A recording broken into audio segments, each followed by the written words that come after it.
अस्सलाम वालेकुम। इस वीडियो का बहुत इंतज़ार कर रहे थे, बहुत शुक्रिया जो भी देखते हैं। इसमें है गजरेला और साथ में ही खोया। पाकिस्तान में बड़ी अच्छी क्वालिटी का खोया मिलता है और वहाँ पर ज़्यादा घर में नहीं बनाया जाता। फुल क्रीम मिल्क है, गाजर का हलवा कह लें आप या गजरेला कह लें, काफ़ी नाम है इसके। ये मिल्क वुलवर्थ से लिए, इसमें थोड़ी क्रीम भी होती है। मिल्क जितना प्योर होगा उतना ही टेस्ट बहुत अच्छा बनता है। लो हीट पर मिल्क को मैं बॉईल कर रही हूँ। मैंने पहले भी बनाया था, तब मैंने गाजरें सारी ऐसे हैंड से कश की थी। ये तो बहुत सालों बाद मैंने अब जाकर ये लिया है, जो ऑल इन वन कैनवुड का ऐसे फूड प्रोसेसर है। और मिल्क का ख्याल रखना है कि मिल्क पैन में नीचे ना लगे, वरना गाजर खोया और इतनी मेहनत, वो टेस्ट आएगा तो फिर खाया नहीं जाएगा। गाजरों को मैं बिल्कुल ऐसे लाइट सा पील कर रही हूँ। बाहर के मुल्कों में बहुत ज़्यादा लेडीज़ जॉब करती हैं, साथ में स्टडी भी कर रही होती हैं और अपने घर को भी चला रही होती हैं। अब तो पाकिस्तान में भी बहुत लेडीज़ जॉब कर रही हैं, घर में रहकर भी काम कर रही हैं। तो अगर कोई ऐसे बाहर के मुल्कों में आता है और वो ऐसे जब हम सेट हो रहे होते हैं या हम छोटे बच्चों के साथ होते हैं जो कि बच्चे स्कूल नहीं जाते, तब लेडीज़ के पास काफ़ी टाइम होता है कि वो जॉब कर सकें या अपनी कोई स्टडी कर सकें, क्योंकि बच्चों की ज़िम्मेदारी कम होती है। ये इसके ऐसे 2 स्लाइसर आते हैं, इसके साथ एक कश के साथ है और ये बहुत ही फ़ाइन कश है। मैंने पहले ये लगाया, लेकिन ये गजरेले के लिए नहीं सही, तो मैं दूसरा लगाती हूँ। अब ये बहुत फ़ाइन कश हुआ है ये वाला। इससे जो है अब कैरेट जो हैं जो कश होंगी तो वो उसका जो साइज़ है मिल्क में जैसे बॉईल होना है तो बिल्कुल सही होगा। वक़्त के साथ इंसान को ये चीज़ें आसान तो लगती हैं कि ये आ गई हैं और हमारी सहूलत भी है अगर हम ले सकते हैं। ऐसा नहीं कि अपने आप को हम इस तरह कर लें कि अगर हम अफ़ोर्ड करते हैं तो फिर भी ना ली जाए और अपने आप को तंग कर लिया जाए। कितनी ज़्यादा लेडीज़ जो हैं वो मेहनत करती हैं, काम करती हैं और फिर अपने घर को देखती हैं, बच्चों को देखती हैं। उसके बाद ये है कि उसने ब्रेकफ़ास्ट भी बनाना है, लंच भी बनाना है, डिनर भी बनाना है। मुझे ऐसे बता रहे थे सब कि औरत एक मशीन की तरह ही है, उससे सारी उम्मीदें रखी जाती। अपने काम के साथ उसके ऊपर इन लॉ का भी बर्डन होता है और उसकी बहुत कोशिश होती है कि वो अपने ससुराल को भी साथ में खुश करे। और आते ही जैसे शादी होती है, आते ही उसे समझ लिया जाता है कि बस अब सारे काम इसको ही कहने हैं और इसकी ही ज़िम्मेदारी है सारे काम करना। मर्द को रिफ़्रेशमेंट मिलती है अपनी फैमिली से मिलना, बाहर दोस्तों में मिलना या अपने जॉब पर भी जब वो जाते हैं तो मुख्तलिफ़ लोगों से मिलते हैं। ठीक है, उन्हें भी स्ट्रेस होती है, लेकिन औरत एक महदूद है। वो चाहे पढ़ी लिखी भी है, चाहे वो जॉब भी करती है, चाहे वो नहीं भी पढ़ी लिखी, तो ज़िम्मेदारी उसकी सेम ही है। साथ में गाजरें भी कश हो गई हैं और मिल्क को भी ऐसे साथ में हिलाते रहें। क्या मैंने स्टडी नहीं की होगी? क्या मैंने बहुत ज़्यादा जॉब्स नहीं की होंगी? ठीक है, बहुत ज़्यादा लोग नहीं जानते, लेकिन मेरे पेरेंट्स, मेरे हस्बैंड, उन्हें तो पता है कि मैं किस तरह से मेहनत की है, किस तरह से ज़िंदगी देखी है। बहुत ज़्यादा जो है क्रेडिट मेरे हस्बैंड को ही है। उनकी मेहनत के आगे मेरा कोई ऐसे मुकाबला नहीं है। मैं बेशक मतलब कि कितने साल भी जॉब कर लूँ, लेकिन मर्द अपनी ज़िम्मेदारी निभाता है। उसको ये नहीं होता कि मैंने 1 साल काम कर लिया या मैंने 2 साल कर लिया है तो अल्लाह पाक ने उसे अफ़ज़ल बनाया है, ज़िम्मेदारी दी है फैमिली की। तो किसी भी औरत को ऐसे मुकाबला नहीं करना चाहिए। जो उसके राइट्स हैं वो इज़्ज़त करनी, ख़्याल करना, घर वालों की सारी वो चीज़ें करते ही हैं, सब करते हैं। लेकिन फिर जैसे मुझे बताया गया कि लेडीज़ तो करती हैं, कौन अपने सास ससुर की खिदमत नहीं करता, हम रिस्पेक्ट करते हैं, लेकिन जो दूसरे फैमिली के मेंबर होते हैं वो प्रॉब्लम क्रिएट करते हैं, जिससे कि बहुत ज़्यादा मसले बन जाते हैं। वैसे बात उनकी बिल्कुल सही है, लेकिन अगर कोई इंसान वो चाहे किसी भी रिश्ते में है, जब वो देखे कि सच क्या है और इंसाफ क्या है, तो उससे इंसान का ज़मीर भी मुतमईन रहता है और रिश्ते बाद में काम भी नहीं आते। मतलब कि कहीं ऐसा नहीं है कि हमने वाइफ, हस्बैंड, बहन, भाई या हमने इवन अपने माँ बाप के लिए भी चोरी की है, झूठ बोला है, तो ये ऐसे जायज़ है।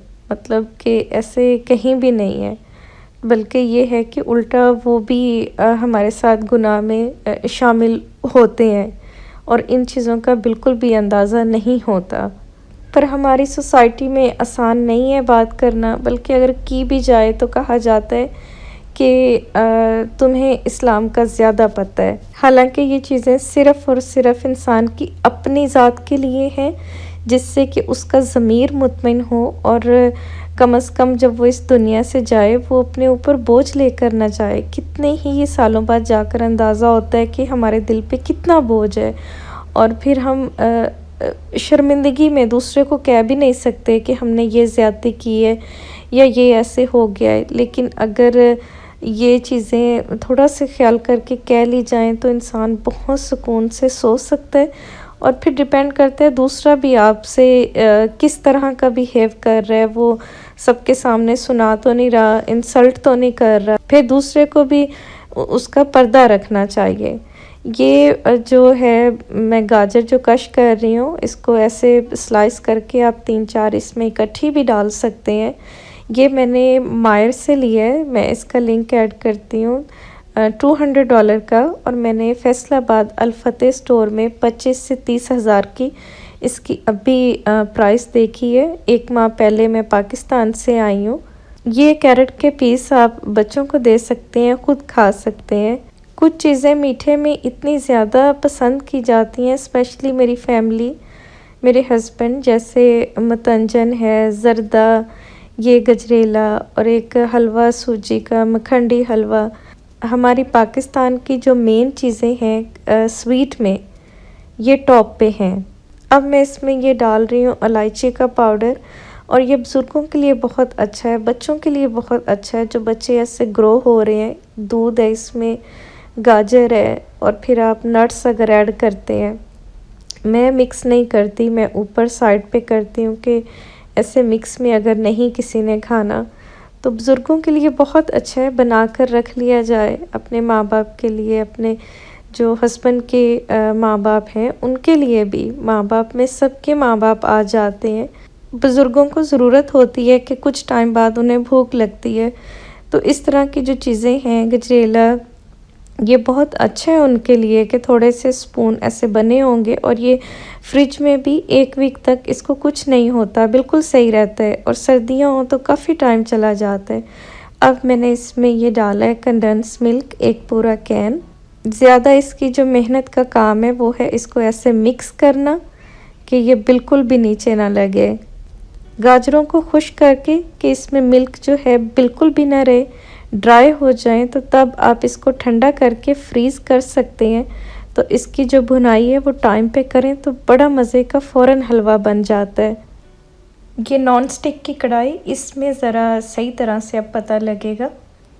अब इसमें है ये देसी घी, तो अब मैं इसमें थोड़ा सा देसी घी डाल के, तो इसमें 1 या 2 स्पून तब भी बड़ा अच्छा बन जाता है। इतनी ज़्यादा जब मेहनत करनी है, गाजरें बहुत ज़्यादा लोग हैंड से भी कश करते हैं, तो फिर इसमें देसी घी ही ऐड हो, या हाफ़ देसी घी हाफ़ बटर। ऑयल में बिल्कुल ना बनाएं। अगर देसी घी नहीं है तो डालडा घी यूज़ कर लें। अब मैंने इसमें थोड़ा सा और इलायची पाउडर, ये मैं अब बना रही हूँ, साथ में खोया। मैं एक लिंक ऐड करती हूँ जिसमें मैंने डिटेल से बनाया है, इसमें भी मैं क्विक आपको दिखाती हूँ। और ये फुल क्रीम मिल्क पाउडर से बनाया मैंने, साथ में ये बुला क्रीम। जैसे कि मैं स्वीट बनाती हूँ, मेरे हस्बैंड भी पसंद करते हैं, तो मैं ऐसे अंदाज़े से बना लेती हूँ क्योंकि मुझे इसमें एक्सपीरियंस है। आप जब बनाएं तो साथ साथ इसमें मिक्स करें, अगर ज़्यादा बन जाए तो उसको फ्रीज़ कर लें, 3 मंथ्स तक भी ये खोया फ्रीज़र में बिल्कुल ठीक रहता है।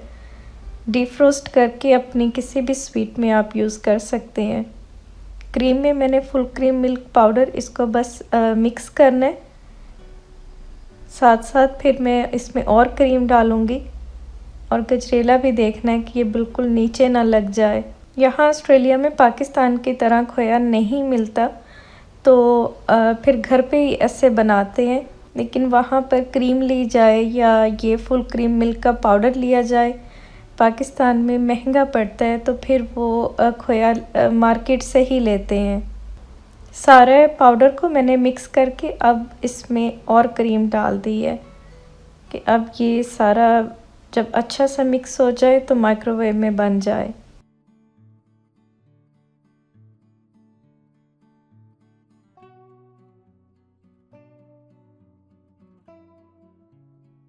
पहले मैं इसको 4 मिनट के लिए लगा रही हूँ। आप 3 मिनट के लिए भी लगा सकते हैं और फिर ऐसे ही इसको मिक्स कर लें। ये बाउल बहुत ज़्यादा गर्म है।